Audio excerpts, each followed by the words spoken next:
Allahumma salli ala Muhammad. Assalamualaikum warahmatullahi wabarakatuh. Bismillahirrahmanirrahim. Bismillah, alhamdulillah. Wassalatu wassalamu ala rasulillah Sayyidina Muhammad ibn Abdillah wa ala alihi wa ashabihi wa azwajihi wa dhurriyyatihi wa ahli baitihi wa man tabi'ahum bi ihsan ila yaumil qiyamah. Para alim, para ulama, para kiai, jajaran pengurus masjid Fatahillah, ya, yang saya hormati para hadirin wal hadirat yang berbahagia, alhamdulillah. Ini acaranya mulutan, ya. Kalau di siapa? Qaul siapa? Qaulnya Syarif Hidayatullah, Sunan Gunung Jati. Jadi yang satu peringatan lahir, yang satu peringatan mati. Iya kan, berarti kan khol kan peringatan kematian, maulid peringatan lahiran. Maulidnya Rasulullah peringatan meninggalnya Syarif Hidayatullah atau Sunan Gunung Jati. Jadi ada peringatan lahir, ada peringatan mati. Itu kenapa? Ya karena manusia. Artinya kalau diperingati lahirnya berarti Nabi ini manusia. Syarif Hidayatullah juga manusia. Bedanya Rasulullah ini awal akhir itu pasti dijamin oleh Allah. Selain Rasulullah nggak ada jaminan. Makanya kita mengingat kematian orang-orang soleh adalah dalam rangka agar kita ingat mati. Nah, terkait peringatan kelahiran dan peringatan kematian itu sering dipersoalkan. Kenapa ada peringatan kelahiran? Sahabat enggak memperingati lahirnya Rasul. Ya itu kan tidak termasuk rukun iman sama rukun Islam. Tapi yang pasti Rasulullah itu min anfusikum. Jadi laqad ja'akum rasulun min anfusikum. Dari bangsa kalian, bangsa manusia. Makanya Rasulullah itu melewati fase sebagaimana manusia. Ya fase lahir, fase menikah, fase macam-macam ya seperti lumrahnya kita. Jadi Rasulullah itu melewati fase lumrahnya manusia karena min anfusikum. Jadi kalau kemudian kita memperingati sebagaimana kita memperingati manusia lahir, ya jangan kemudian terlalu ekstrim. Udah boleh katanya. Kenapa? Wong ini memperingati, menceritakan tentang kelahiran manusia. Karena Rasulullah itu lahir, benar-benar lahir. Ada orang tuanya, ada kakeknya, ada neneknya. Makanya hidupnya secara sosiologi itu sama dengan kehidupan manusia. Lahir, dewasa, anak-anak, fase-fasenya sama dengan fase-fase kita. Dan mengalami juga hal-hal yang dialami oleh manusia yang lain. Rasulullah lahir. Ada yang komplit, punya orang tua. Ada yang enggak. Rasulullah lahir sudah enggak punya ayah. Begitu usia 6 tahun ditinggal ibu. Jadi kalau yatim itu adalah ketidakenaan manusia hidup, Rasulullah sudah mengalami nggak enak. Artinya setiap yang dilakukan oleh manusia kok butuh contoh, ada di Rasulullah yang nggak enak, ada semua. Diasuh kakek, kok misalnya itu dianggap nggak enak, Rasulullah diasuh sama kakek. Diadopsi sama paman yang nggak terlalu kaya, Rasulullah juga di situ. Jadi kalau kondisi kecil tanpa orang tua, diasuh kakek, diasuh, ya Rasulullah sudah ngalami itu. Kemudian beternak, ya Rasulullah beternak untuk menyambung usia anak-anak ke usia dewasa ya beternak. Kemudian menikah, ya menikah. Tapi sebelum menikah Rasulullah pernah juga mencintai wanita dan gagal, ya pernah. Jadi kalau gagal cinta itu ya sunnah. Ya, jadi mencintai perempuan yang namanya Fakhitah. Fakhitah itu saudaranya Sayyidina Ali yang dikenal dengan nama Ummu Hani. Itu ngelamar Rasulullah ditolak. Jadi kalau kalian melamar kok ditolak atau mengirim surat kok ditolak ya itu sunnah. Udah ganteng-ganteng dapat janda. Ya itu sunnah juga, Rasulullah juga dapat janda. Jadi siklus kehidupan manusia itu sama. Ini yang jarang digambarkan. Sehingga kita ini kadang melihat Rasulullah itu nggak terlalu hebat. Karena selalu dihubungkan dengan mukjizat. Jadi selalu dihubungkan dengan wama yantiqu anil hawa in huwa illa wahyu yuha. Oh itu wahyu ini. Kita ini jarang bahkan Rasulullah dari sisi Rasulun min anfusikum. Rasulullah itu hebat. Benar-benar manusia hebat. Orang bisa bertahan tidak bohong itu kan orang hebat.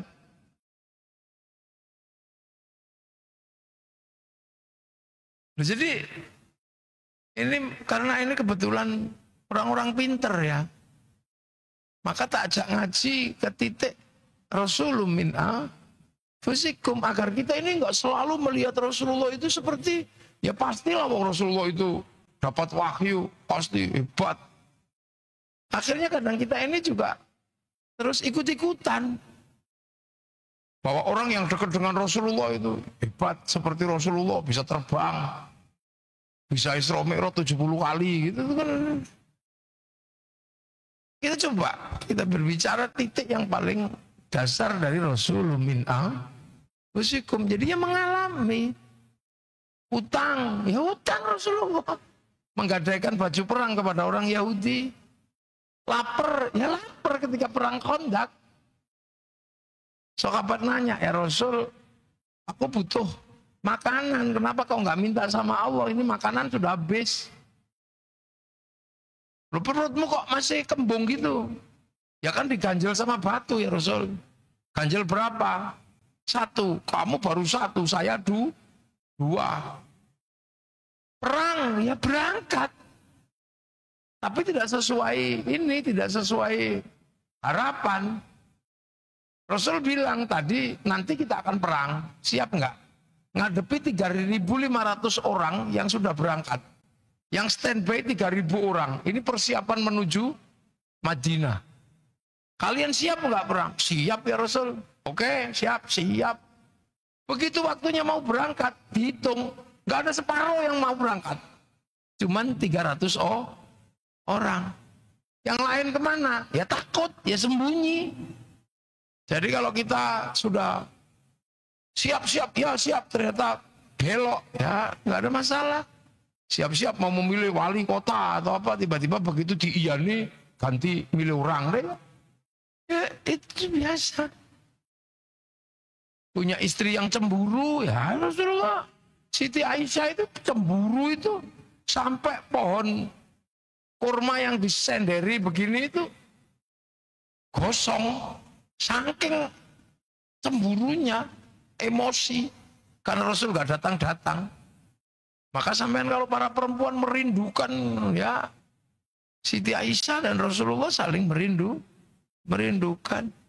Difitnah orang, difitnah oleh keluarga sendiri, ya pernah. Ketika Siti Aisyah pulang perang, terlambat, terus ketemu sama sahabat, dibawa pakai untanya sahabat dan dituntun, wih itu heboh. Siti Aisyah berselingkuh dengan sahabat, wih itu sampai begitu. Jadi hidup di titik terendah Rasulullah pernah diludahi orang gitu. Sampai tak nggak pernah ya jalan diludahi orang itu nggak pernah. Diembargo nggak pernah kan sampai diembargo. Rasulullah diembargo, orang Rasulullah beli nggak ada yang mau ngasih. Jual Rasulullah jual nggak ada yang mau beli, nggak ada. Lu jual gua beli, nggak ada. Rasulullah diembargo dan embargonya ditulis di Ka'bah. Jadi titik-titik terendah itu ada. Jadi Rasulullah tidak langsung dibedakan itu enggak. Tetap menggunakan standar Rasulun min anfusikum. Nah ini dalam ilmu sosiologi agama dan ilmu antropologi sosial, ini beratnya luar biasa. Karena tidak langsung hadir dalam titik di mana Rasulullah itu bisa terbang gitu. Enggak. Rasulullah hadir di titik di mana Rasulullah harus mulai betul dari awal sebagai manusia, mulai jujur dari kecil, tidak berbohong, punya belas kasih dari awal. Jadi tidak kemudian dapat wahyu terus yang nolak mati gitu, yang enggak. Lalu makanya dalam ilmu dasar ini min anfusikum ini mengalami fase manusia berdagang, jadi tipu ya. Karena pertanyaannya adalah kerjaan-kerjaan besar seorang Rasul yang demikian gede ini, merubah arus dunia, merubah arus berpikir, merubah cakrawala. Itu beban yang harus ditanggung oleh Rasulullah. Sementara Rasulullah dihadirkan sebagai manusia biasa. Rasulun min anfusikum. Lebih beratnya lagi dijadikan nabi dengan konsep dari nol. Karena apa? Hadir di tengah masyarakat yang tidak mengenal nabi. Jadi Rasulullah itu hadir di tengah masyarakat yang benar-benar nggak mengenal nabi. Kenapa? Karena di Mekah. Kalau Rasulullah itu diutus di Filistin lebih enak. Karena apa? Orang Filistin ngerti nabi. Jadi ketika aku nabi, orang Filistin, oh ya kamu nabi. Tidak diutus di Madinah, tapi di Makkah. Orang Makkah nggak ngerti nabi. Saya sering contohkan, saya datang ke sini nggak terlalu khawatir. Karena orang sini ngerti kiai. Pasti disambut. Nyenggol saya pasti bermasalah. Dia karena udah ngerti kiai di sini. Udah paham kiai. Datang disambut. Bila perlu berdiri tolak albat. Berderu. Karena apa? Saya enak ketika datang ke sini. Langsung didudukkan, dikasih mic. Karena orang sini ngerti kiai. Coba kalau saya datang ke pedalaman Irian itu. Yang tidak pernah mengerti konsep kiai. Saya mungkin dikira tim pemburu babi. Coba. Atau ketika saya ke Korea, ketika saya ke Cina. Mereka nggak ngerti konsep itu. Saya mungkin dianggap tukang sulap atau apa. Jadi Rasulullah itu hadir di tengah masyarakat, dihadirkan sebagai manusia yang lumrahnya manusia, di tengah masyarakat yang bertolak belakang dengan apa yang akan ditugaskan kepada Nabi. Secara sosiologi orang Arab tidak mengenal Nabi. Karena apa? Mereka penyembah berhala. Makanya kita bisa melihat betapa beratnya. Dan dari sisi itu kita bisa mengaku hebat betul Rasulullah. Nah itu maknanya belajar sirah, belajar sejarah yang real. Beda dengan ketika belajar qasidah. Kalau kita belajar qasidah itu melambung-lambung.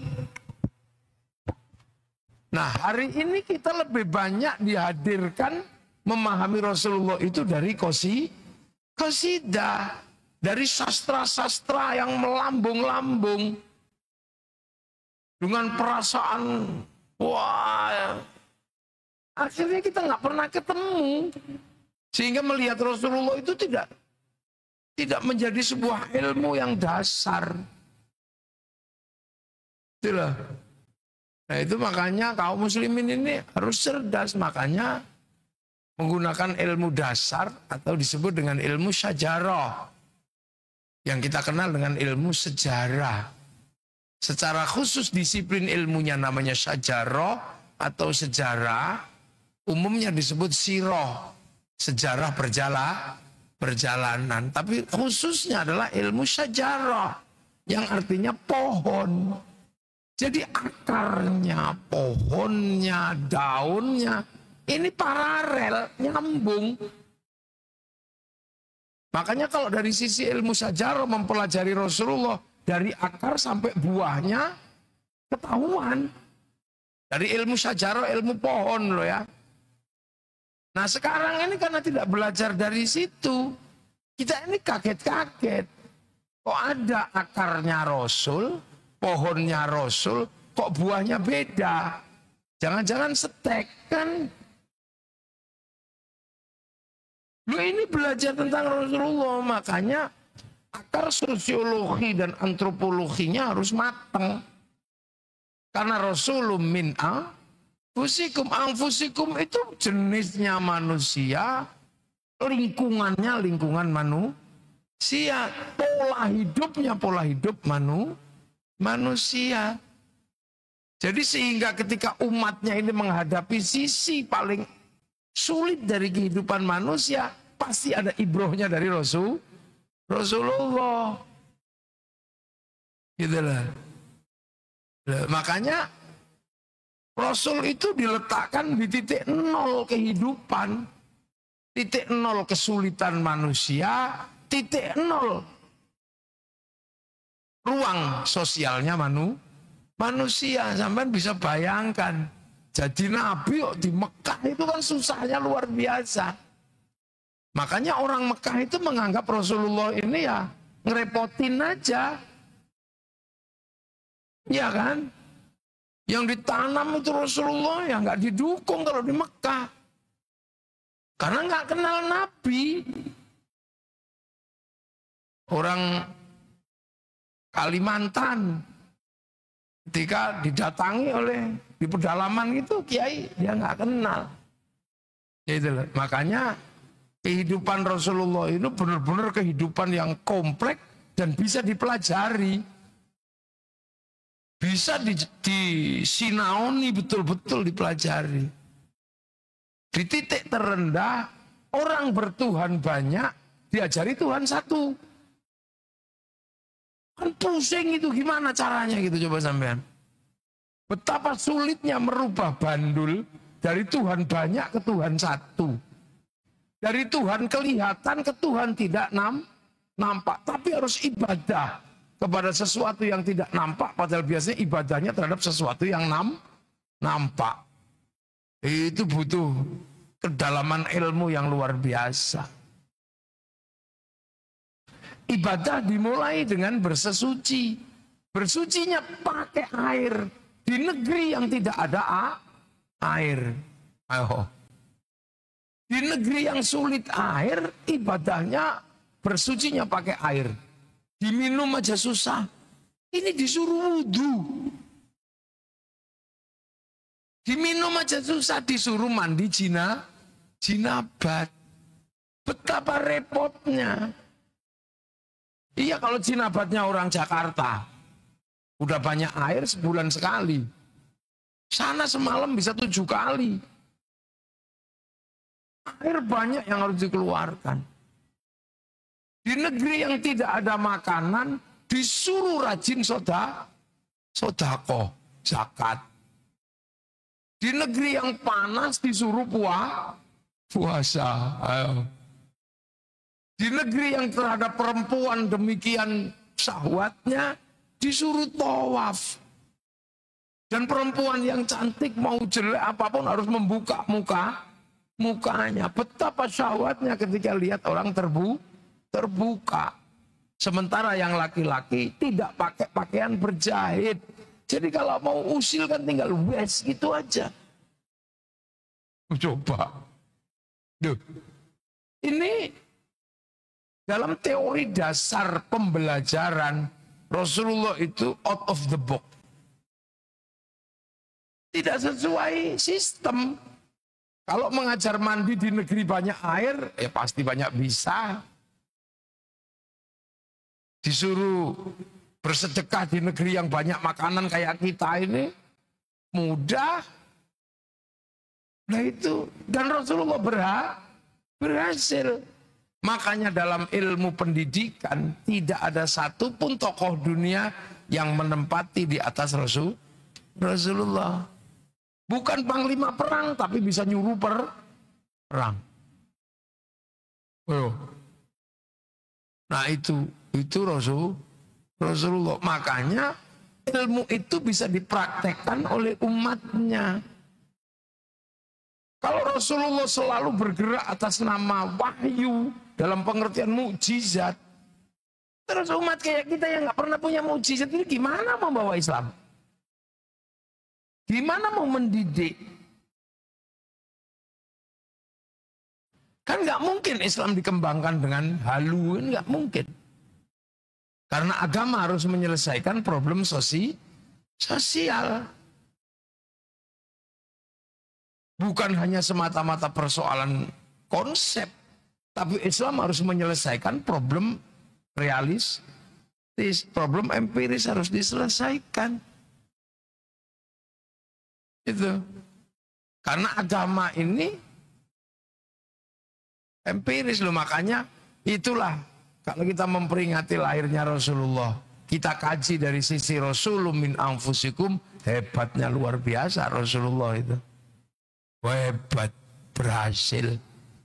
Di tengah situasi yang tidak mungkin menjadi mungkin. Arab bisa seperti itu, bisa seperti ini. Gitu. Nah, makanya dalam Al-Quran tegas. Wa kafa billahi syahida Muhammadur Rasulullah. Sendirian Rasulullah. Cukup Allah aja saksinya kalau Muhammad itu utusan Allah. Baru kemudian mendapatkan teman yang disebut walladzina ma'ahu. Orang yang akhirnya menyertai Rasulullah. Itu yang disebut sahabat. Bentrok dengan yang tidak terima karena secara ilmu dasar pengetahuannya nggak nyambung. Nah itu disebut dengan kufar. Pertemuannya namanya asyidda'u alal kufar. Tapi karena ketelatenan Rasulullah berhasil terjadi rekonsiliasi antara yang kafir dan yang Islam. Yang kafir akhirnya jadi mu'allaf.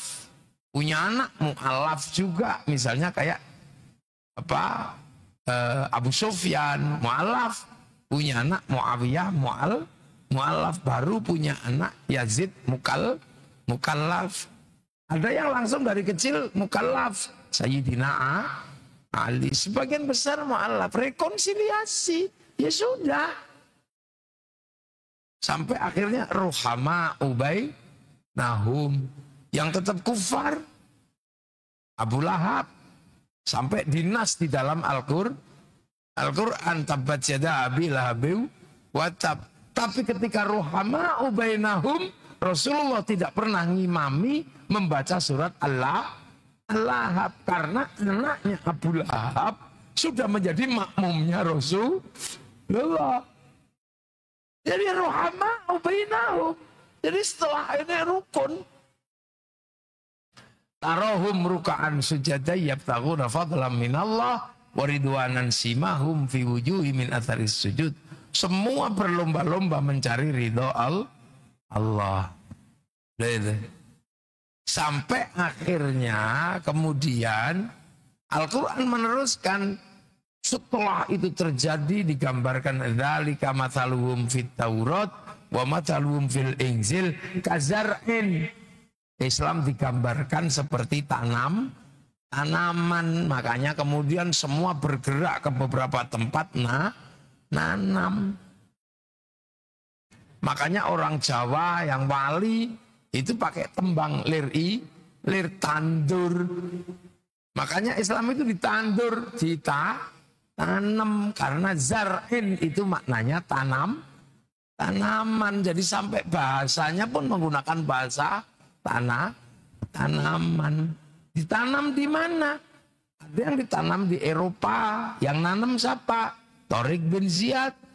Ada yang nanam ke Cina, sahabat Sa'ad bin Abi Waqqas. Ada yang nanam ke Afrika, sahabat Bilal, sahabat Salman.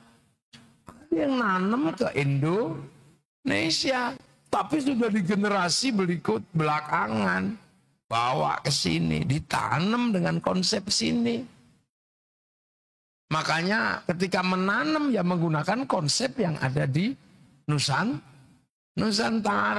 Konsep menanam Islam di Nusantara itulah yang kemudian menghasilkan konsep Islam Nusantara. Yang ditanam apa? Ya sama aja bibitnya, 6 sama 3. Iman sama Islam. Tanam sama aja. Rukun iman di negeri manapun yaitu antuk minabillah, iman kepada Allah. Wa malaikatihi, sama aja semuanya. Tambahan Lia Eden ya nggak mau orang sini. Artinya itu iman. Wa kutubihi, kitabnya Allah ya sama aja. Di seluruh dunia Al-Quran yaitu nggak ada yang berubah. Wa rasulihi, yaitu juga nggak ada yang berubah. 25 ketambahan musodik juga ditolak. Di seluruh dunia sama. Wal yaumil akhir ya sama aja, bahwa dunia ada akhirnya, cuman ada yang bahas, ada yang enggak. Kalau yang suka bahas kayak Hizbut Tahrir itu senang bahas kiamat. Ya kan, senang bahas kiamat karena konsep khilafah itu pasti dihubungkan dengan akhir zaman. Agar orang menerima konsep khilafah, maka dibikinlah konsep kiamat sudah dekat, tapi sering gagal. Awas, tanggal 15 Ramadan, hari Jumat, ada asteroid nabrak bumi. Itu tanda-tanda kiamat. Takut semua, ada yang jual kebun, ada yang jual ruko. Serahkan panitia hari kiamat, sampai hari Sabtu, nggak ada. Gagal lagi cerita tentang kiamat kan. Sampai kerusuhan di Syam, itu tanda kiamat. Karena Islam kiamat itu mulainya dari Syam. Kalau Yahudi Nasrani menyebutnya Armageddon. Mulainya dari Palestina, dari Bethlehem. Nah, mereka menyebut Gog, Magog. Kita menyebut Ya'juj, Ma'juj. Nah, mulainya beda. Teorinya hampir sama, tapi mulainya entry point-nya beda. Yang kita dari Syam. Makanya ketika kerusuhan ISIS di Syam, banyak orang kemudian merasa terpanggil untuk ikut menjadi bagian dari peristiwa kiamat. Berbondong-bondong ke sana, bakar paspor, bakar KTP, sampai sana nggak jadi juga. Pulang lagi minta diakui jadi warga Indonesia. Makanya kata Kiai nggak usah serius-serius bahas kiamat. Lah kenapa? Karena kiamat itu bareng-bareng. Jadi boom, selesai udah. Jadi nggak usah serius-serius dibahas. Wong kiamat bareng. Itu juga sama di seluruh dunia. Wabil qadri khairihi wa syarrihi minallahi ta'ala. Ada takdir baik, takdir buruk dari Allah. Sama semuanya, di sana di sini sama. Islam sama aja. Syahadat itu semuanya sama. Anta syahada an la ilaha illallah wa anna Muhammadar Rasul. Itu sama. Islam mau di Cina, mau di mana, ya itu syahadat. Sholat sama. Jadi seluruh dunia juga 5 waktu. Zuhur itu 4. Nggak ada di tempat yang lain zuhur 2 gitu, ya nggak ada. Kecuali jamak takhir kosor itu. Sholat sama, Jumatan ya sama. Zakat sama aja. Tergantung daerahnya penghasil apa. Ada yang penghasil kurma ya kurma. Penghasil jagung ya jagung. Puasa sama aja. Kan gitu. Sama aja puasa. Haji sama aja. Semuanya ke Mekah. Gitu. Tapi ketika ditanam di beberapa negara, ada hal yang agak beda cara nanamnya. Cuman itu aja. Yang nanam dan yang cara menanamnya agak beda. Kalau di sana yang nanam Rasulullah. Di tempat lain ulama. Tapi ketika masuk Nusantara, ulama itu identik dengan kiai. Makanya ulama menjadi kiai. Ada kebu Kiai Slamet, ada tombak Kiai ada keris Kiai Sengkelat, ada konsepnya kiai. Kita punya murid ilmidun, konsepnya sama dengan santri. Musola langgar, sholat sembahyang, konsepnya sama. Walaupun bentuknya beda. Nah itulah yang sampai sekarang kemudian kita punya kebiasaan menyamakan. Walaupun R.E. King disebut Honda. Ya kan? Walaupun klub disebut Aqua. Apapun mereknya tetap Indomie. Ya itu kebiasaan kita. Ya apapun mereknya pembalut semuanya Softtek. Dan kita terkadang juga nggak terlalu mempersoalkan. Lebaran itu bungkusnya kongwan, isinya rengginang. Nggak mempersoalkan. Loh karena konsepnya zarain menanam. Itu. Nah di sini ditanam. Syahadaten, sekaten. Itu kan di Jogja ada sekaten. Menanam. Puasa, saumun, puasa. Kenapa ditanam pakai nama puasa? Karena di sini dulu Hindu itu ada ibadah, nggak makan, nggak minum, nggak menyentuh perempuan. Namanya upawasa. Makanya kok mirip sama upawasa, maka Syahrul Siam disebut puasa. Loh, konsep-konsep itu kan ada. Kenapa di sini sembahyang? Karena di sini sudah ada istilah nyembah sang yang bunyinya tetap sembahyang, isinya sholat. Jadi kita ini kadang biasa aja. Kayak misalnya khol, itu juga sudah ada di sini. Orang sini menyebut nenek moyangnya dulu namanya Sang Hyang. Makanya kalau diambil sedikit orang tua-tua di kampung namanya Eyang.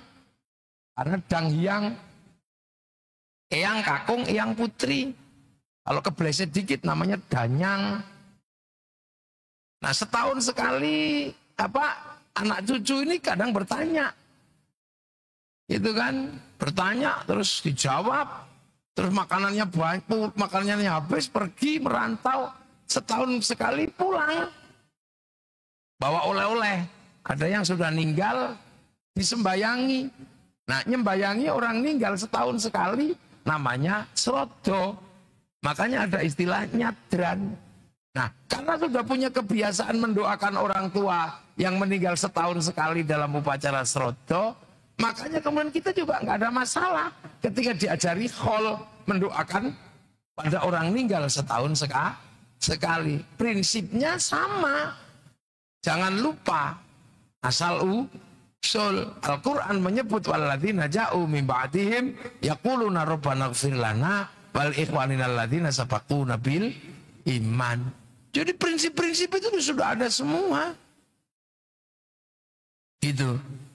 Nah, yang agak berat itu misalnya mempertemukan waktu, karena beberapa ini kan pakai waktu.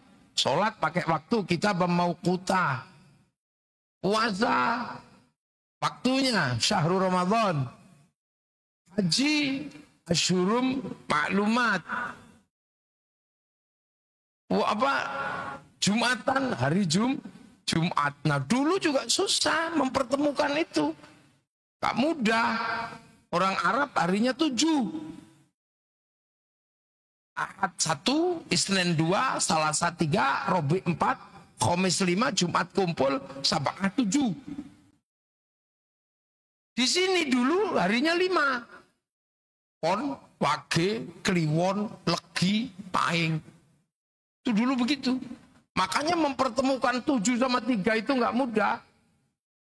Makanya ada yang puasanya sama, hitungannya beda. Kasus Mbak Benu kemarin itu. Yang puasa hari raya maju 5 hari yang geger itu. Tapi itu memang kalendernya beda. Kalender Sunan Kalijaga, belum kalender Sultan Agung. Nah, bagi kiai kan melihat itu sederhana. Yang lain sudah sama, menentukan hari lebaran aja yang beda. Ibarat bikin rumah geser 5 cm, itu lebih mudah meluruskan daripada bikin rumah baru.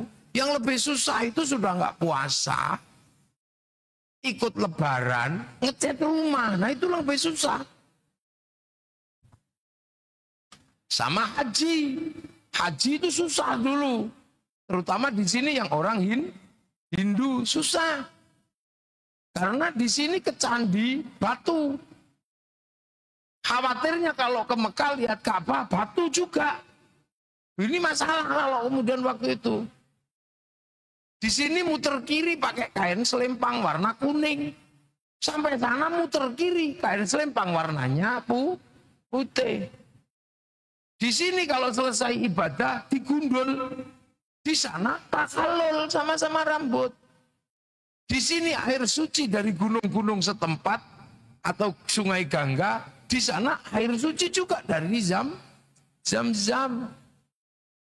Selesai ibadah suci, di sini upacaranya namanya gadri, memotong binatang. Sampai di sana selesai ibadah, motong hewan kurban. Makanya kemudian dulu orang sini nggak boleh haji, khawatir akidahnya rusak. Makanya orang Jawa dulu pergi haji ke Gunung Merapi. Orang Sulawesi pergi ke Gunung Bawah Karaeng. Kenapa ke Merapi sama ke Gunung Bawah Karaeng? Karena di situ ada masjid. Masjidnya Syekh Jumadil Kubro di Merapi, masjidnya Datuk Ribandang di Gunung Bawah Karaeng. Lah ngapain kalau ke masjid? Sholat Jumat 41 kali jangan putus. Itu sama dengan pahalanya ibadah haji. Maka orang sini daripada split sampai di sana pikirannya goyah karena sama-sama batu, mending ibadah sholat Jumat 41 kali nggak putus, sama dengan pahalanya ibadah haji. Maka jangan menyalahkan dulu orang pergi haji ke Gunung Merapi. Loh, ini harus pakai ilmu. Karena nanam di tempat yang jauh. Cuman waktu itu karena yang nanam itu para wali, jadi enak. Makanya Islam yang ke Indonesia itu kan wali. Yang ke sana panglima perang, yang sana pedagang. Kadang orang sering menggugat. Bahkan anak-anak UIN, anak-anak IAIN yang nggak paham menggugat. Kenapa Islam di Indonesia para wali yang datang? Yang sana panglima perang. Yang ke Indonesia itu saudagar, bukan wali. Kalau Anda berbicara Islam ke sini pakai saudagar, pasti Anda nggak sekolah. Itu pasti bukan orang sekolahan gitu. Karena apa? Di sini itu agamanya Hindu. Hindu itu yang boleh ngomong agama, itu kasta tertinggi namanya Brahmana. Brahmana itu yang boleh ngomong agama. Kasta di bawahnya para kesatria nggak boleh ngomong agama. Raja nggak boleh ngomong. Kasta wesya pegawai nggak boleh ngomong. Apalagi sudra. Sudra itu petani pedagang. Petani pedagang sekaya apapun dia sudra. Nggak boleh ngomong agama. Makanya karena yang boleh ngomong agama itu Brahmana, maka Islam nggak mungkin disebarkan oleh saudagar. Yang imbang sama Brahmana itu siapa? Wali. Brahmana punya cakti, wali punya karoma. Makanya cerita pengislaman itu mempertemukan antara kesaktian dan karoma. Kenapa nggak mengajarkan bercocok tanam? Orang Nusantara ahli bercocok tanam. Kenapa tidak mengajarkan strategi perdagangan? Orang Nusantara jago berdagang. Kenapa tidak mengajarkan strategi perang? Orang sini hobi perang. Bahkan bangsa yang bisa menaklukkan Mongolia untuk pertama kali, bangsa Singasari dari Nusantara. Loh, jangan dikira ini bangsa sudah maju. 571 Rasulullah lahir, 571 bangsa Nusantara udah punya kerajaan. Tahun 300 sudah punya kerajaan Saloka-negara di ujung kulon. 400 sudah punya Tarumanegara. Tahun 500 pernah punya kerajaan Kalingga. 600 punya kerajaan Mataram. Kita udah maju di tahun itu. Makanya para wali ini menghadapi Brahmana. Nah, wali-wali ini memang beda konsepnya. Karena wali itu menembus cloud kalau menginginkan sesuatu. Browsing langsung ke pusat datanya dunia. Nah, anakku sekalian pasti tahu bahwa dunia ini punya pusat data. Handphone itu bisa digerakkan karena ada pusat data. Namanya satelit yang dikuasai oleh provider. Seluruh datanya ada di sana. Makanya seluruh sistem hubungan kita melibatkan satelit. Nah, dunia ini ada programnya. Blueprintnya dunia itu ada di langit ketujuh sana. Cloudnya namanya Lauhil Mahfud. Catatan segala ada di sana. Orang Yahudi Nasrani menyebut tabut Sulaiman. Orang Yunani menyebut kotak Pandora. Orang Jepang menyebut kantong Doraemon. Nah, wali-wali itu kalau butuh ke sana, itu download, browsing. Qalu rabbunallah tsumma istaqamu tatanazzalu 'alaihimul malaikah alla takhafu wala tahzanu. Makanya cerita wali itu pasti cerita tentang bertapa. Bertapa itu browsing, download.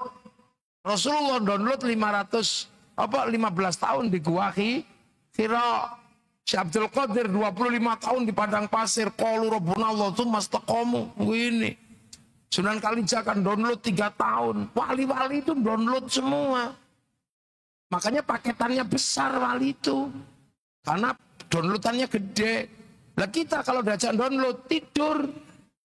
Ya Allah, ya Allah, ya Allah. Makanya kita ini nggak punya paketan gitu kan.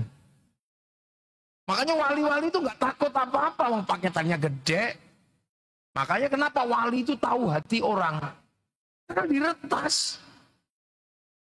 Sampean kan nyawa sampean itu kan terdaftar dari Lauhil Mahfud. Sebelum turun sudah didaftarkan di sana.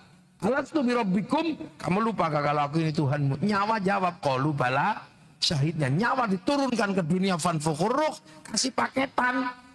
Nyawanya sekian, istrinya ini, rezekinya ini. Kalau paketannya habis ya mati. Maka persis kayak handphone itu manusia itu. Ada kartunya terhubung dengan satelit. Saya daftarkan 44 dulu, terus dapat paketan. Makanya apapun yang dikerjakan oleh handphone, karena kartunya terhubung, jejak digitalnya ada. Sama itu bayar di situ. Mau gelap-gelap, mau gini, ada catatannya. Manusia melakukan apapun terhubung dengan Lauhil Mahfud, ada catatannya. Makanya manusia itu juga sama kayak handphone itu. Itu kan. Makanya handphone itu bisa kirim gambar, kirim apa. Yang penting punya kuota, punya wifi. Kalau nggak punya kuota, paketannya habis, cari wifi gratis. gratisan .co.id. Makanya manusia itu bisa kirim Al-Quran, kirim doa, kirim ini. Yang penting punya paketan. Kalau nggak punya ya cari wifi gratisan. Caranya gimana? Ya tawassul ila hadrati wa ila ruhi. Makanya kita punya tradisi tawassul. Karena apa? Itu pakai wifi gratisan. Wifi-nya Nabi, wifi-nya wali. Yang kita kirim apa? Al-Quran, Yasin, Tahlil, Al-Quran semua kan itu. Nah Al-Quran itu apa? Downloadan, jangan dikira Al-Quran itu gak downloadan. Bal huwa Qur'anum majid fil lauhim mahfud. Makanya karena Quran itu downloadan PDF, maka di password. Pakai apa? Ya alif lam mim itu passwordnya. Kaf ha ya ain shad. Makanya kalau sampean mau belajar Al-Quran pakai tafsir, itu namanya belajar print out. Kalau mau belajar algoritma dan codingnya Al-Quran, pakai belajar abjadun hawa zon, kitabnya Al-Aufaq, Mamba'u Usulul Hikmah, ada di situ. Yang kemudian bentuknya raja, itu password aja. Makanya kalau sampean belajar Al-Quran cuma belajar print outnya, ribut persoalan tafsir. Tapi kalau tahu codingnya aman. Karena algoritmanya pakai coding. Uang itu yang ada di ATM nggak ketemu passwordnya, algoritma ketemu, ya nggak keluar uangnya. Nah itu bergerak pakai apa? Pakai coding. Makanya kita ini sekarang mulai belajar coding, algoritmanya. Cuman algoritma Al-Quran, coding Al-Quran kita nggak belajar di situ. Padahal di situ tuh menghasilkan ilmu pengetahuan. Kalau kita menguasai itu aman. Kenapa sekarang Yahudi yang berkuasa? Yahudi menguasai codingnya Zabur. Codingnya Zabur itu coding logam. Seluruh dunia sekarang dikendalikan oleh logam. Ahli logam dunia itu adalah Nabi Dawud. Kitabnya Zabur. Maka David yang dikuasai oleh orang Yahudi, dia masih menguasai dunia. Lah kita bahkan baca Quran yang codingnya itu dibilang musyrik, ya susah. Loh gitu. Loh makanya Quran itu bisa dibagi. Karena apa? Kalau kita nggak bisa punya wifi, kita pakai wifi gratisannya wali ila hadrati ila ruhi, namanya tawassul. Makanya kalau ada orang nggak percaya, doa kok dikirim. Jangankan doa, sepak bola aja bisa dibagi. Satu orang ke Qatar nonton sepak bola dibagi ke seluruh dunia, naikkan ke satelit, namanya siaran langsung. Bagiannya sama. Makanya kalau ada orang nggak percaya doa bisa dibagi, orang itu nggak punya TV. Maka saya nggak usah heran nanti kalau malaikat mencari manusia yang mau dimatiin gimana? Ya Sherlock, udah selesai. Teknologinya sama. Ini pakai cloud dunia, ini pakai cloud di langit ke-7. Fisik itu di langit ke-7, cuman kita nggak tahu. Karena pergi ke langit ke-7 mesti melewati 7 lapis langit. 1 lapis langit aja jumlahnya berapa? Merkurius, Venus, Bumi, Mars, Jupiter, Saturnus, Uranus, Neptunus, Pluto. Itu langit ke-1. Keluar dari situ namanya black hole. Lubang hitam. Siapa sih ngeroy nyampe nya kemana? Nyampe ke bulan aja butuh cangkang, butuh apa. Nah ruhani kita itu dari langit ke-7. Makanya roh itu kuatnya luar biasa. Nah tubuh ini dunia produk biologis, produk lokal, ciptaan orang tua dari makanan. Makanya manusia ini tubuhnya rentan karena buatan bumi. Makanya kalau naik ke langit ya harus dilepas dulu. Kalau nggak dilepas dulu ya mati di tengah jalan. Maka dilepas dulu namanya mati, baru rohaninya naik ke langit. Maka mati itu biasa aja, cuma ngelepas aja, ngelepas cangkang. Jadi nggak usah takut, biasa aja, dilepas cangkangnya. Makanya orang dulu latihan melepas cangkang dulu, namanya ngerogoh sukmo, apa itu ada. Sekarang ilmu itu sudah tipis, karena teknologi memungkinkan orang untuk merubah sistem itu. Ya kan, dunia kan berubahnya cepatnya luar biasa. Cepatnya luar biasa. Dalam 20 tahun ini dunia percepatannya luar biasa. Tiba-tiba koran hilang, itu kan nggak kebayang. Akhirnya yang sekolah wartawan pusing dia karena koran hilang. Radio hilang. Surat cinta hilang. Semuanya dikuasai oleh WhatsApp. TV ya di WhatsApp, Facebook, semuanya di situ. Industri-industri besar tiba-tiba hilang. Dulu cinta aja menghasilkan industri. Industri surat warna pink. Baunya mawar, bukan bau melati, bau genderuwo. Mereknya Harvest. Terus nulis menghasilkan industri kata-kata dulu. Cara menulis surat cinta. Untukmu kekasihku di Jakarta. Semenjak kepergianmu merantau, aku merindukanmu. Entah kenapa bayang-bayang wajahmu selalu hadir di pelupuk mataku. Sehingga setiap melihat bayang sesuatu, aku seperti melihat bayang-bayangmu. Perih kekasihku. Seperti kata penyair, kau tusuk di sana, berdarah di sini. Aku merindukanmu, tapi aku harus merelakan kepergianmu. Karena itu demi masa depan kau, aku, dan anak-anak kita nanti.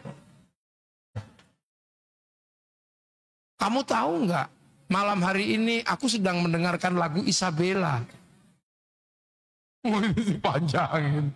Lagu itu semakin menusuk hatiku karena si Emi terlalu melengking suaranya, seperti lengkingan kalbuku merindukanmu. Dulu panjang, anak-anak pintar berkata-kata. Kekasihku, desau angin yang malam hari ini menembus relung hatiku, membisikkan namamu. Dan kata angin, kau pun merindukanku. Pede banget ya. Itu kita ya Allah, dulu itu indah sekali cinta itu. Membeku cinta itu. Jadi zaman saya rindu itu menggigil. Berat sekali rindu itu. Sampai demam. Makanya rindu itu dendam itu bener-bener dulu itu. Oh itu bahasa Arabnya hamkun. Gak bisa itu kalau udah hamkun, rindu. Kekasihku, kata rembulan kau dan aku sedang duduk di bawah sinarnya yang sama. Aku hanya ingin satu hal. Semoga kau masih paham teka-teki ini. 4 kali 4, 16. Mohon sempat atau tidak sempat harap dibalas. Katanya. Dariku yang merindukanmu, yang mencintaimu. Dan aku ingin kau adalah ibu dari anak-anakku. Wow. Pergilah ke kantor pos, dilipat, masukin amplop, ditempel gitu. Kasih perangko, tunggu seharian. Menghasilkan industri pos, telekomunikasi, menyerap Honda Win. Hilang semua sekarang. Tahu-tahu cinta itu cuma butuh gitu aja. Gitu dipoto cepet gitu, dikirim kalimatnya juga nggak panjang, cuma mah. Jadi umat Nabi ini ketemu dengan realitas sunnah Isra Mi'raj itu, ketemu. Jadi dunia ada cloudnya, makanya jangan heran kalau kemudian umat Nabi ini mekanismenya sama dengan mekanisme Isra Mi'raj. Pulang dari Isra Mi'raj ditanya Rasulullah, ya Muhammad, pintunya Masjidil Aqsa berapa? Gentengnya berapa? Rasulullah nggak jawab, malaikat Jibril yang jawab, ya Jibril, gambar Masjidil Haram, hadirkan ke depan Muhammad. Akhirnya kan itu namanya streaming sekarang. Live streaming, share it. Live streaming, siaran langsung gambar dihadirkan di depan mata. Itu kan sudah dari dulu. Naik ke langit itu. Makanya saya sih nggak terlalu pusing. Suatu saat itu akan nyampe umat Rasulullah. Menembus langit ke-7 itu mungkin akan nyampe entah kapan. Ensiklopedik. Karena nanti ada manusia yang disebut ulul albab. Ulul albab itu mampu merefleksi bumi dan langit. Inna fi khalqis samawati wal ardi wa ikhtilafil laili wan nahari la ayatil li ulil albab. Ada ulil albab yang tentang langit dan samawat itu berarti 7 langit itu. Diteliti betul itu sama dia. Sampai ensiklopedik. Rabbana ma khalaqta hadza batila. Dan ini baru dunia aja belum selesai, bumi aja belum selesai. Makanya kiamat masih lama. Gak usah buru-buru. Karena dunia belum ensiklopedik. Jadi kalau dijawab kiamat, ya Gus, kiamat itu sesuai. Kiamat itu masih lama. Jadi ojo khawatir. Orang kok bilang kiamat masih lama. Wong dunia belum terbuka secara keseluruhan. Gitu loh. Jadi dunia ini cepatnya luar biasa dalam teknologi cloud ini. Dan Rasulullah sudah dilihatkan dunia ada pusat datanya. Nah, makanya kalau sampean pengen tahu programnya dunia ya nembus pusat data sana online. Qalu rabbuna Allah tsumma istaqamu. Makanya wali-wali itu punya tradisi mujahadah, tahajud, menenangkan jiwa ini untuk online. Dan kita ini ibadah online, jangan salah. Namanya sholat itu ibadah online. Online kan sholat itu. Kita dari sini pemancar lokal, ini Masjid Fathul. Ini kan kita online. Online kemana? Ke Masjidil Haram. Fawalli wajhaka syatral Masjidil Haram. Online loh. Gitu. Kita ini online. Makanya konsep sholat itu kan konsep online. Allahu Akbar. Online aja. Annaka tarahu fa illam takun tarahu fa innahu yaraka. Beribadahlah kau kepada Allah seolah-olah engkau lihat Allah. Kalau enggak lihat Allah, yakin Allah lihat engkau. Ini kan misqala dzarratin khairaya, makanya ada kalau yang cepat namanya miskol itu kan sudah sebenarnya pakai bahasa-bahasa ini kan bahasa-bahasa online. Ka'bah ini pemancar utama. Inna awwala baiti wudi'a lin-nasi lalladzi bi Bakkah mubarakah. Terhubung dengan Baitul Makmur, pakai cloud yang di sana. Makanya kita bisa dari jauh Allahu Akbar online. Yang penting kita pakai provider. Provider siapa? Provider Rasulullah. Nah, Rasulullah pakai providernya Nabi Ibrahim. Maka kama shollahi ta'ala Sayyidina Ibrahim. Sistem online. Jadi kaum muslimin sudah diajari dalam ibadah yang paling dasar itu menggunakan cara online. Fawalli wajhaka syatral Masjidil Haram. Makanya kalau sampean nggak khusyuk, ya online-annya beda. Makanya harus khusyuk ke sana biar apa? Biar sinyalnya sambung. Makanya ada yang miss call, tweet, ya miss call. Jadi kita ini sudah pakai di ibadah tingkat itu. Makanya wali-wali ini nyantai aja karena tahu di sana. Nah, untung kita Islam disebarkan para wali. Makanya wali tahu persis. Ketika mengembangkan konsep setelah Rasulullah, mathaluhum fit Taurat, mathaluhum kazar'in, seperti tanaman, ya ditanam betul dengan cara Nusantara. Nah ini, sampai akhirnya tanaman itu hari ini paling kuat di dunia. Akhraja syat'ahu fa'azarahu fastaghlaba fastawa ala suqi yu'jibu zurra al-yaghidha bihimul kufar. Tanaman ini benar-benar kuat. Ketika dibawa ke pasar, takut semua karena memenuhi pasar. Betapa orang Islam di seluruh dunia tahu kalau Indonesia yang sholat paling banyak Indonesia, masjid paling banyak Indonesia, hafal Quran paling banyak Indonesia, orang haji paling banyak Indonesia. Padahal kita paling jauh dari Rasulullah. Sana jauh 9 jam naik pesawat. Kenapa? Karena nanamnya benar. Azar'innya benar, ditanam dengan cara sini. Nah, ketika nanam, ya yang diurus siapa? Pertama kali karena mau ditanam di manusia, maka yang diurus adalah manusia. Makanya wali itu nata manusianya nggak main-main. Itu kan, manusianya ditata, sistemnya ditata. Nah, penataan terberat manusia adalah ketika manusia ketemu dengan yang lain. Ketika manusia masih sendiri-sendiri, mudah natanya. Tapi manusia tidak bisa sendiri, dia makhluk sosial. Makanya manusia ini harus ditata dari awal. Loh, makanya setelah menanam Islam, para wali menata manusia. Cara menatanya apa? Ayo hidup bareng, yang rukun. Karena kamu nggak bisa hidup sendiri. Maka setelah menanam, Rasulullah menghidupkan konsep hidup bersama di Madinah, disebut dengan masyarakat Madani. Makanya para wali membangun konsep itu, membangun masyarakat Madani, hidup bersama dalam perbedaan apapun, perbedaan agama, perbedaan suku, perbedaan bangsa, pakai piagam Madinah. Yang berbeda agama, lakum dinukum waliyadin. Yang berbeda bangsa, waja'alnakum syu'uban wa qabaila lita'arafu. Yang berbeda kelakuan, lana a'maluna walakum a'malukum. Nah, Konsepnya cuma satu. Bagaimana itu bisa terjadi? Konsepnya adalah kullukum ra'in wa kullukum mas'ulun an ra'iyati. Kalian semua ini para pemimpin.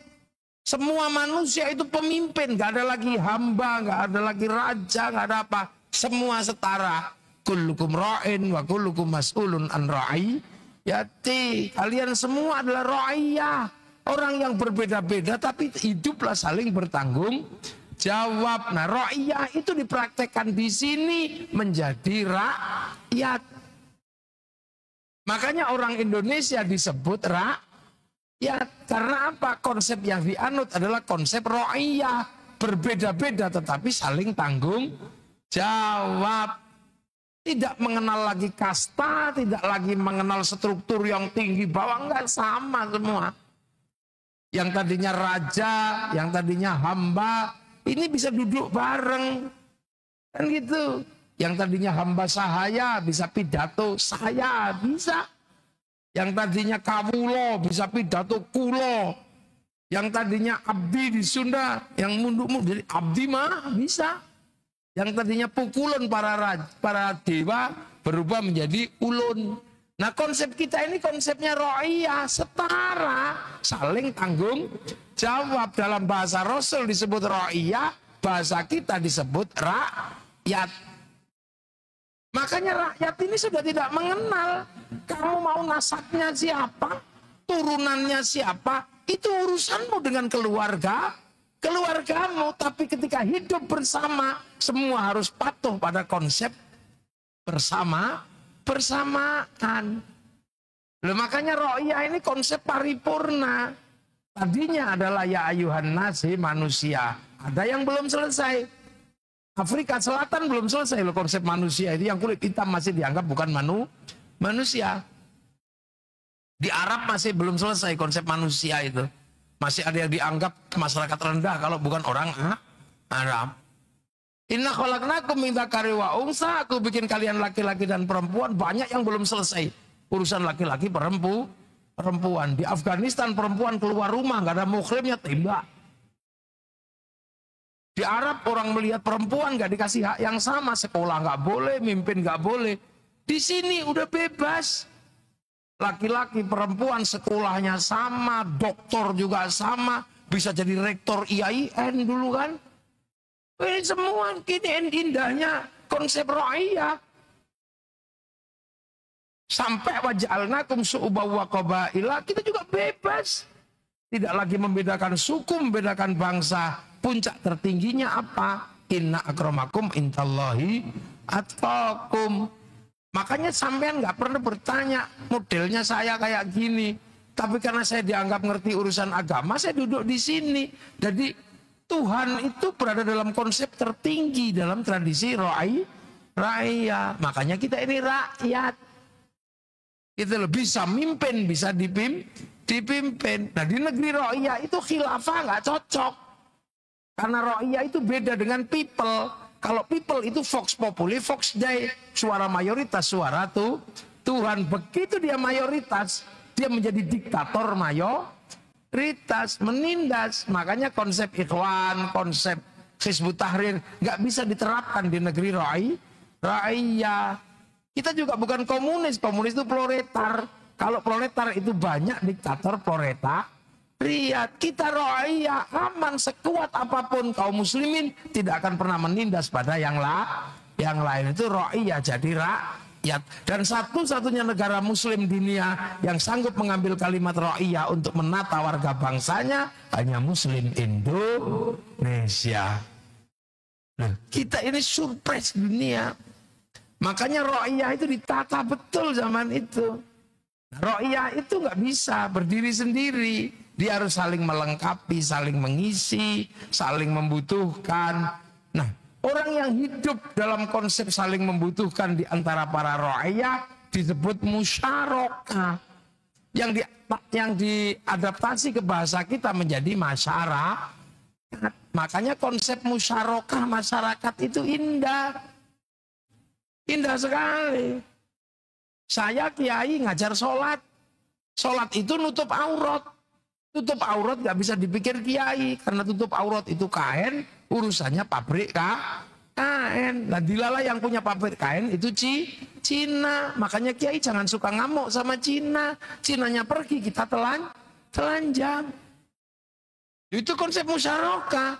Kenapa masjid ini bisa berdiri? Karena ada semen sama besi. Kiai bisa nyuruh bikin masjid, tapi berdirinya masjid karena besi sama pasir sama semen. Itu urusan industri. Makanya kiai tidak boleh anti industri. Kan itu.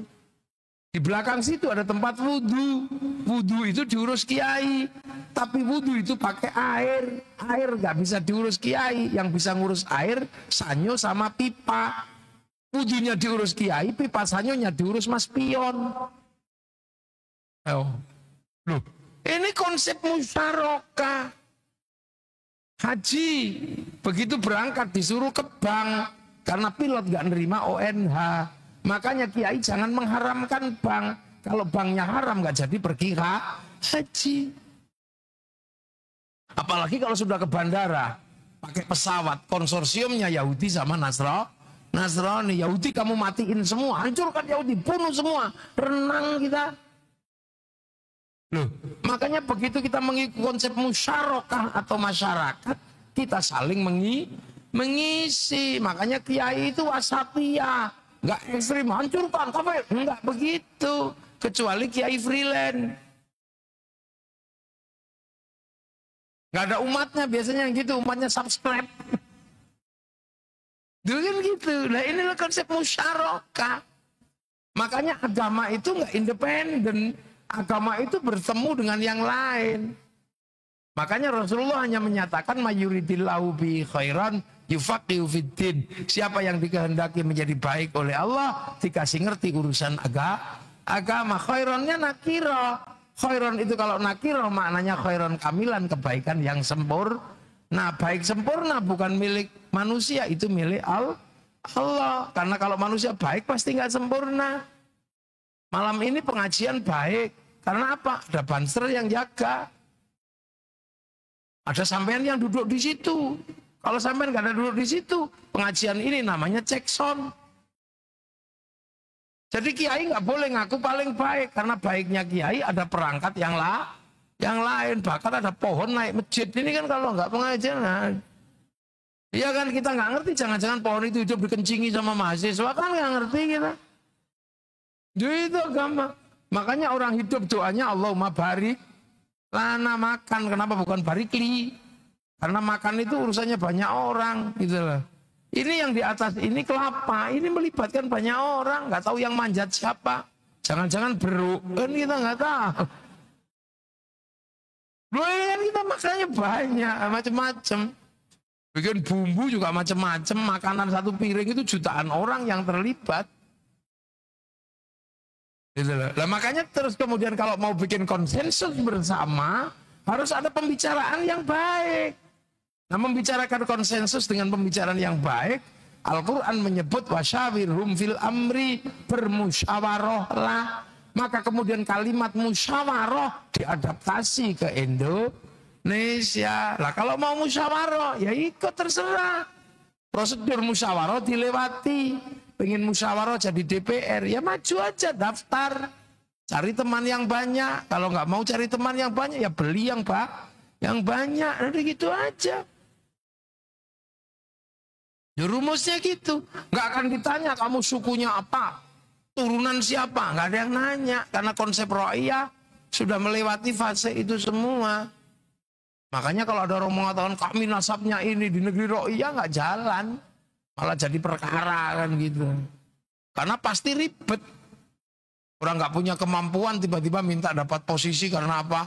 Ini turunan. Lah kamu nggak bisa, orang Indonesia udah lewat kayak gitu. Jadi sebenarnya kalau ribut-ribut sekarang ini bukan karena apa-apa, karena nabrak konsep ro'iyah. Jadi kalau ngaku cucu Nabi tabrakan sama konsep Nabi kakeknya. Itu. Kalau gitu, nah makanya kan ini jadi rame di negeri ro'iyah. Kok tiba-tiba datang belakangan ini ya rame. Karena ro'iyah udah menyelesaikan itu semua. bendera la ilaha illallah baru datang ribut. Padahal orang sini sudah tahlilan pakai la ilaha illallah. Kan itu. Orang ke sini datang baru ribut jubah. Orang kita jubah udah dipotong. Jubah sebagai baju syar'i dipotong. Potongannya namanya syar'un. Karena nggak punya huruf ain, punya monggo potong, maka syar'un jadi sarung gitu aja. Begitu sarung fleksibel. Kalau mau cingkrang linting agak tinggi. Kalau mau isbal turun, ya plot-plot gitu aja fleksibel. Nah begitu kalian pakai celana, ya pasti ribut. Kalau kepanjangan jelek, terlalu ke atas juga jelek. Tapi kalau sarung fleksibel, mau menceng gimana orang nggak ada ribut. Nah, itu. Jadi yang baru datang ini kadang nggak ngerti, kita udah menyelesaikan itu semua konsepnya udah ro'ayah. Karena yang dulu nata itu para wali, maka daerahnya disebut wilayah. Nah wali-wali itulah yang akhirnya membangun wilayah. Salah satunya adalah Syarif Hidayatullah Sunan Gunung Jati. Makanya kalau kemudian menjadi nama perguruan tinggi, yang mengonsep perguruan tinggi yang namanya IAIN, itu pasti para orang-orang yang percaya wali. Paling enggak pasti NU. Jadi yang bikin IAIN itu mesti orang NU. Kenapa? Karena ngasih nama para wali. Orang-orang yang lain NU pasti nggak akan kasih nama, nggak percaya wali kok namanya dipakai. Jadi makanya saya dulu ketika sekolah pertama keluar dari pesantren, IAIN. Dan saya ini mengenyam pendidikan IAIN terlama, 22 semester. Makanya pinter. Loh itulah. Jadi ngapain kita ribut-ribut? Kadang ini karena nabrak gitu lah. Sama dengan konsep syariat. Syariat itu jalan besar, jalan tol, sudah jalan ke sana, tiba-tiba ada yang mundur kembali pada Quran sunnah. Orang udah jalan ke sana dia mundur, ya tabrakan. Sekarang Islam sudah bergerak, berjalan di bawah para ulama, sudah ini tiba-tiba ada yang kami lucu, ya ribut, makanya nabrak. Karena sudah jalan ke sana ada yang mundur.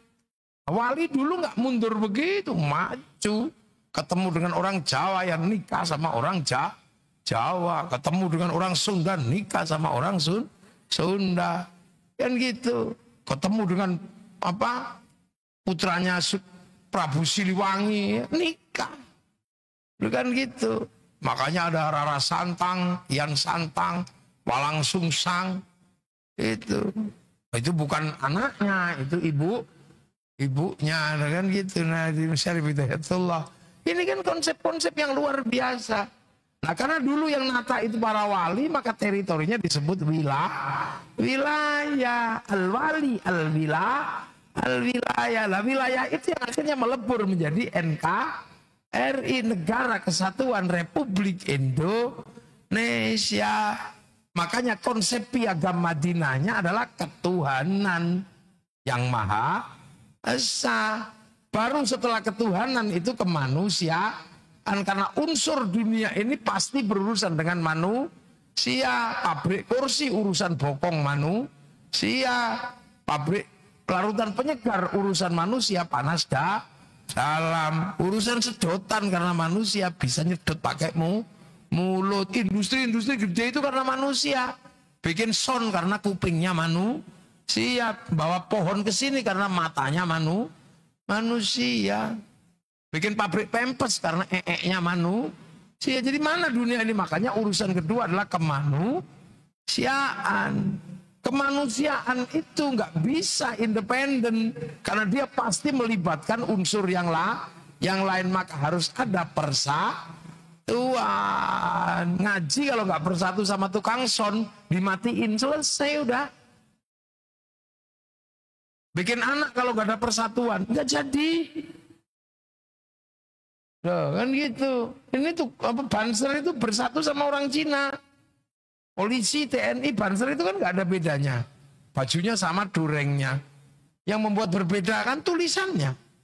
Banser, polisi, TNI.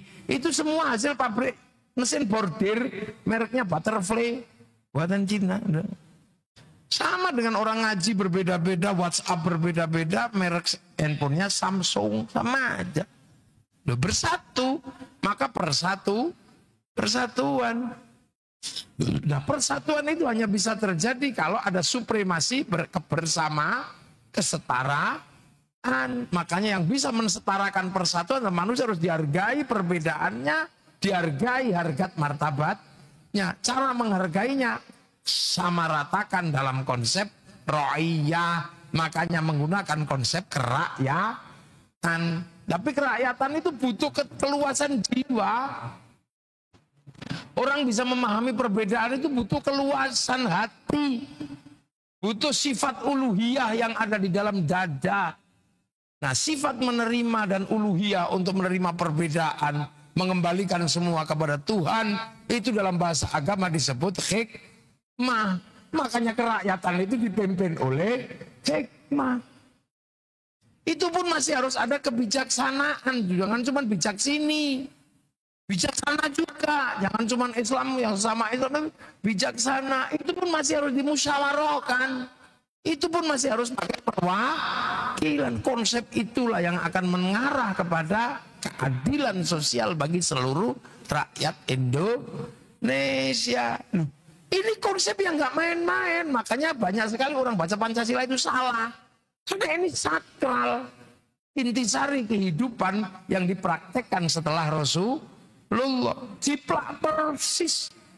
Jadi kalau sampean mengatakan laqad kana lakum fi rasulillahi uswatun hasanah, contoh terbaik, orang Indonesia nyontoh komplit, nggak cuma jenggotnya doang, tapi cara hidup bersamanya dicontoh persis. Konsep ro'iyah diberlakukan, konsep musyarakah diberlakukan, musyawarah diberlakukan, persatuan NKRI diberlakukan. Makanya dengan konsep Pancasila dan NKRI ini uswah betul dari Rasulullah, hanya bahasanya beda, digali dari bahasa lokal. Makanya NKRI selamat bisa menjamin perbedaan. Arab satu bangsa bisa pecah puluhan negara, Cina satu bangsa pecah puluhan negara, Afrika satu bangsa pecah puluhan negara, tapi kita puluhan bangsa, suku dan agama mampu bersatu dalam satu negara kesatuan Republik Indonesia. Siapa kayak gitu sih paling nyontoh. Jadi makanya NKRI itu diberkahi karena nyontoh Rasul, lu pakai bahasa yang sama. Rakyatan rakyat, musyarakah masyarakat, musyawarah diberlakukan semua. Adil, adlun, adab, ada bahasa Arab semua itu. Makanya kalau ada yang mengatakan Pancasila toghut, suruh duduk sini. Tak ajari pelan-pelan.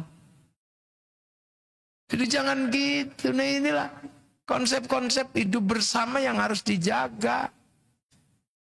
Loh, makanya kita sekarang merasakan nikmatnya Islam Indonesia. Lah itu pentingnya belajar dari titik dasar sajarah atau sejarah atau ilmu pohon. Tapi kalau hadirnya cuman qasidah, nggak ketemu yang begitu-begitu tadi. Karena langsung anta syamsun, anta badron, rembulan, nah ya. Nggak ketemu konsep-konsep dasar. Dalam ilmu pendidikan nggak ketemu, karena langsung asrokol kaunu butihaja. Ya nggak ketemu. Gitu.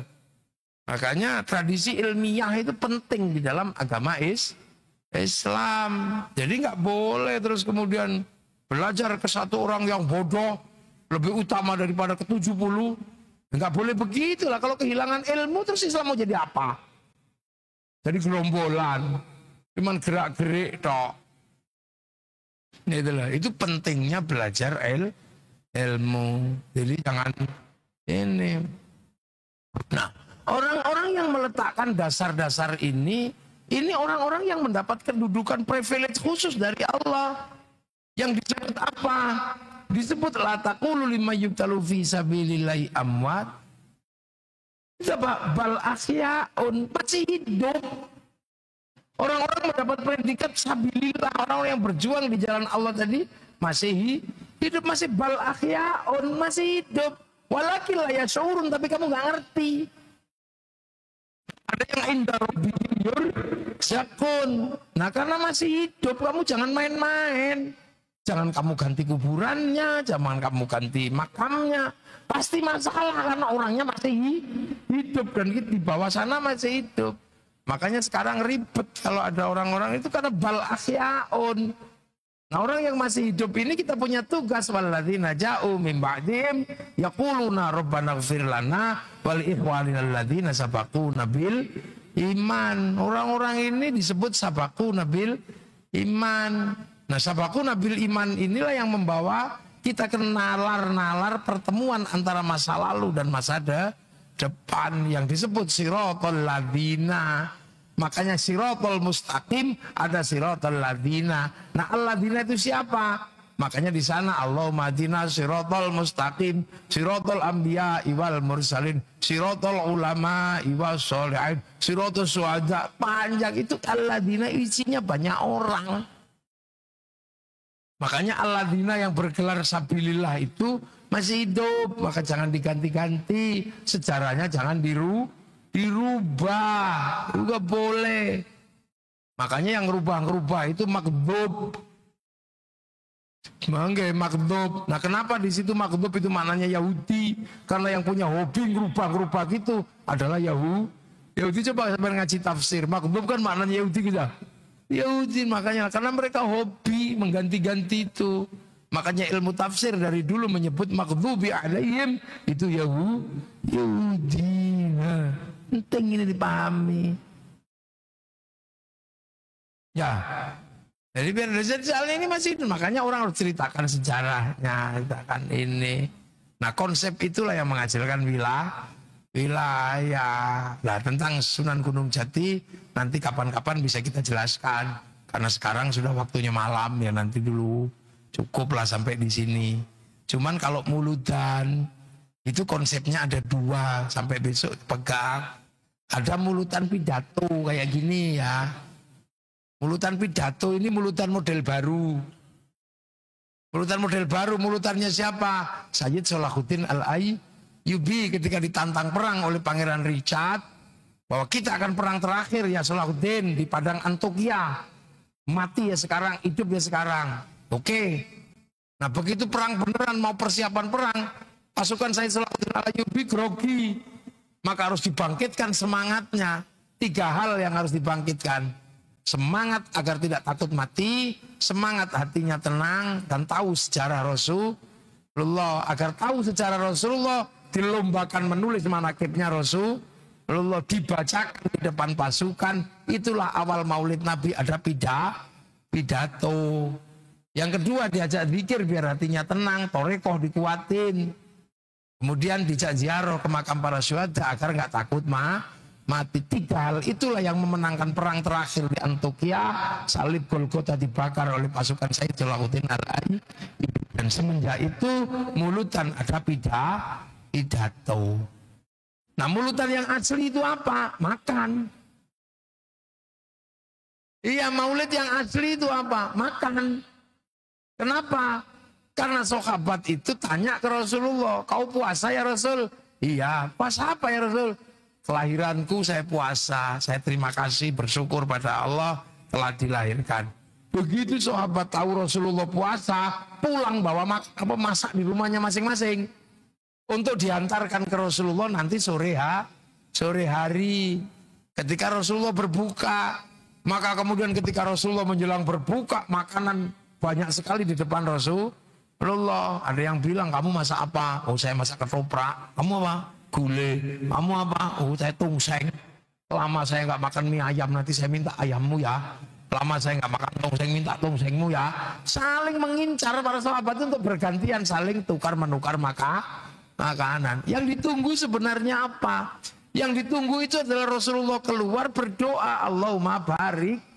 Karena begitu Rasulullah berdoa, Allahumma barik, maka makanan itu berubah menjadi makanan barokah. Dimakan dagingnya menjadi daging barokah. Daging barokah nggak dibakar sama api neraka, maka barik lana terusannya wakina ada benar.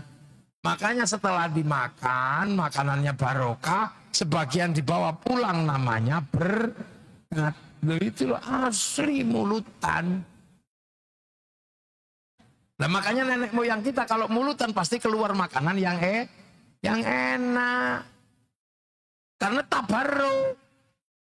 Apa makanan bisa nyimpen doa? Ya bisa, jangankan makanan, kaset aja nyimpen suara. Syuting nyimpen gambar. Makanya kalau sampean punya masalah, ambil makanan. Cinta kok ditolak, titipkan doa di makanan. Innahu min Sulaiman wa innahu bismillahirrahmanirrahim. Kasihkan I love you. Nah itu makanya calon kepala desa, calon wali kota dulu nggak berani makan makanan. Kalau nggak tahu juntrungnya, jangan-jangan isinya doa linggis, kan masalah itu. Itu. Nah, makanya konsepnya dari dulu nenek moyang kita bawa makan karena bertabarruk, gantian. Makanya mbak-mbak ini, ibu-ibu ini paling bagus kalau pinter doa. Karena makanan bisa menyimpan doa. Punya anak, nggak nyantol diajari ngaji apa ya. Bacakan ya Fatahu ya Alim. Kasih air tiupkan, minumkan. Punya anak kok nggak sehat, bacakan ya Hayu ya Qayyum. Sebul air. Punya anak kok kelahi aja ya bacakan ya Allah ya Latif. Punya suami kok pengen nikah lagi, bacakan ya Rahman ya Rahim. Iya terus diinstal lagu kenangan berdua. Hanya dirimu yang bisa membuatku tenang. Tanpa dirimu aku merasa hilang dan sepi. Angkat cuk, itu kasihkan. Loh, makanya berkat itu penting. Makanya nenek moyang kita dulu setiap acara tabarruk makanan. Tabarruk. Makanya bikin yang enak-enak. Lah orang sekarang nggak paham.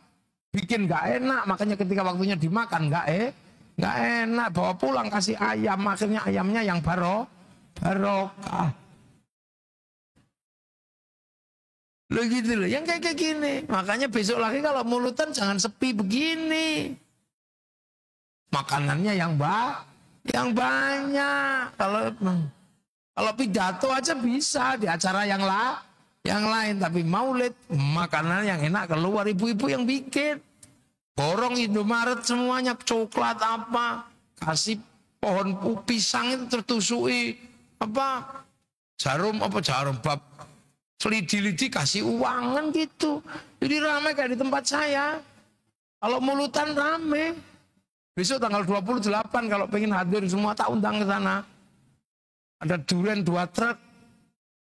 Lah ya mulutan teman saya ada durian 2 truk.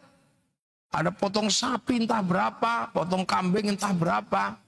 Maskotnya itu besok ikan. Ikan 2,5 kintal. Ikan paimo namanya. Bahasa Arapaima. Ikan Amazon 2,5 kintal mau saya potong besok pas mulutan. Harganya 350 juta. Loh ya untuk Rasulullah ngapain kita mikir-mikir? Ayam yang saya potong, ayam yang juara semua. Rata-rata di atas 50 juta harganya. Ada yang 150 juta, ayam tarung semua. Potong bikin ingkung ayam. Makanya kalau pengen ngerasakan ayam mahal, mulutan tempat saya. Besok tanggal 28. Jadi nggak sepi begini mulutannya.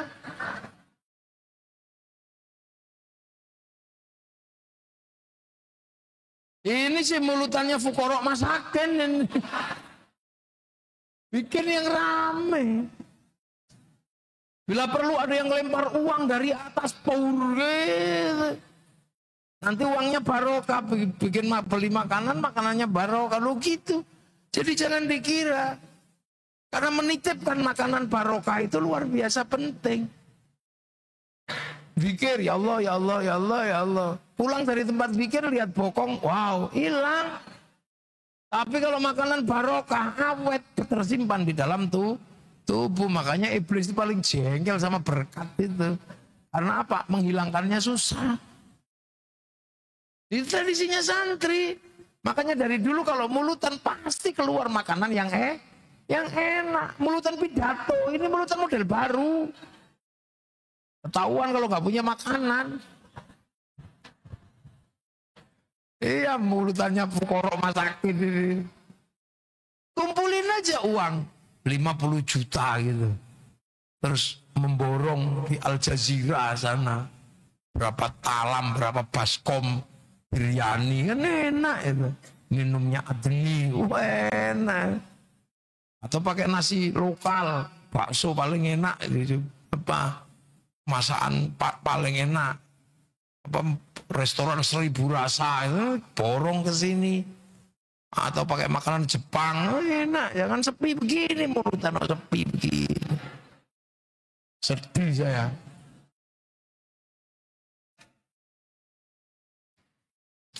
Iya, jadi dipoto juga semangat kalau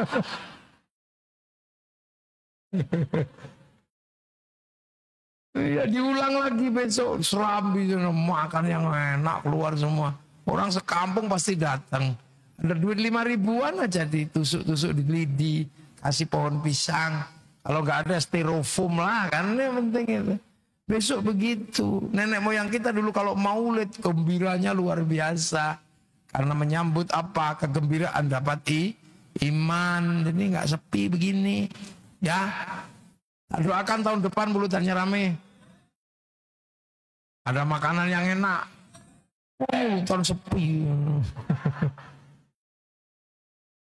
Ini takmirnya mana? Ketua pelaksananya mana ini? Ya besok gitu.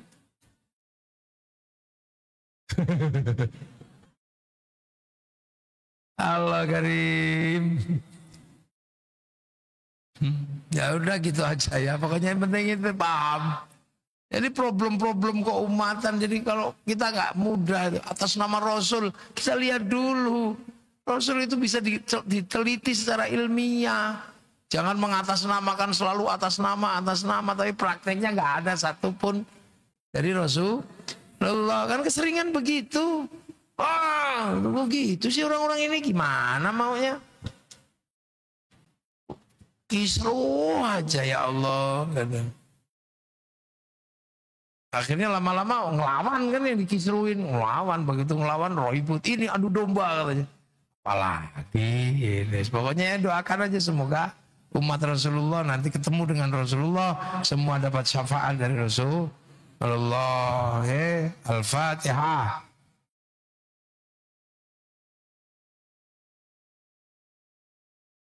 Bismillahirrahmanirrahim. Alhamdulillahirabbil alamin. Hamdan na'imin.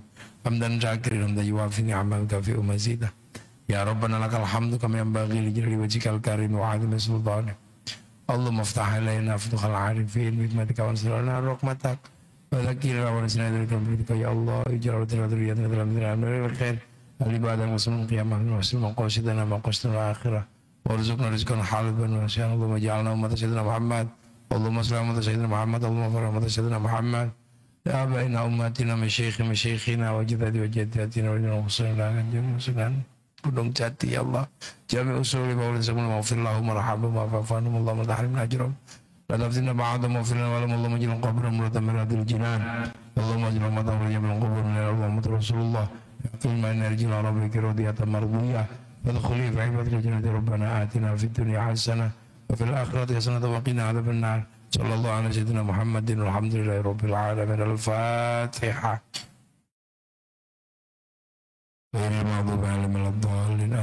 Assalamualaikum warahmatullahi wabarakatuh. Allahumma sholli ala sayyidina Muhammad.